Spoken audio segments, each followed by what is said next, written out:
नमस्कार, 5 minute story में आप सभी का बहुत बहुत स्वागत है। मैं हूं आपके साथ आपकी अपनी हौसला दोस्त डॉक्टर वाय राखी। सुबह की राम राम। कैसे हैं? आपका दिन शुभ और मंगल में हो।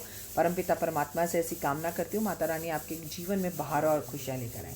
एक हाथी एक पुल पर से गुजर रहा था। उसके ऊपर एक मक्खी आकर बैठी और बोलने लगी कि भाई मैं तुम्हारे शरीर पर बैठ रही हूँ क्योंकि मुझे भी ये पुल पार करना है, और अगर कोई परेशानी हो तो तुम मुझे बता देना।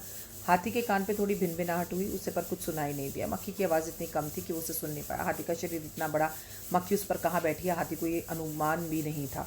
थोड़ा आगे बढ़े तो झरना आया। मक्खी ने बोला, वो झरना आ रहा है, ध्यान से चलना, मैं तो उड़कर पार कर लूँगी झरना, लेकिन तुम गीले हो जाओगे, आगे जाके मैं तुम पर बैठती हूँ। झरना पार हुआ, हाथी गीला हो गया, मक्खी उस पर बैठी। आगे एक लकड़ी का पुल आया तो मक्खी बोलती है, भाई तू गिरने वाला हो तो मुझे बता देना, मेरे पास पंख है, मैं तुझे उड़ा लूँगी और तुझे कुछ कष्ट नहीं होगा। पर हाथी को कुछ सुनाई नहीं दे रहा था।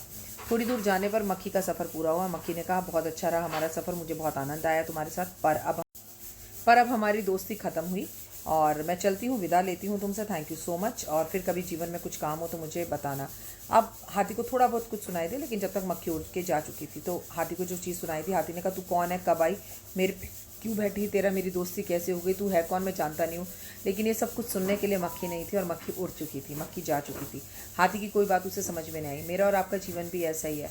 इस पूरे बड़े से ब्रह्मांड में हम आते हैं, और मक्खी जैसी हमारी औकात है, हिम्मत है, ताकत है और हौसला है, और हम पता नहीं क्या क्या सुनाते हैं। हम सोचते हैं हम हाथी को उड़ा कर ले जाएंगे, हम ये कर लेंगे। हमारे मरने के कुछ चंद क्षण बाद ही हमारे परिवार वाले हमारा नाम भूलकर हमें शरीर कहने लगते हैं। तो किसी भी गलतफहमी में ना रहें, लोगों के काम आएँ। घमंड, अहम और वहम को यहीं छोड़ दें।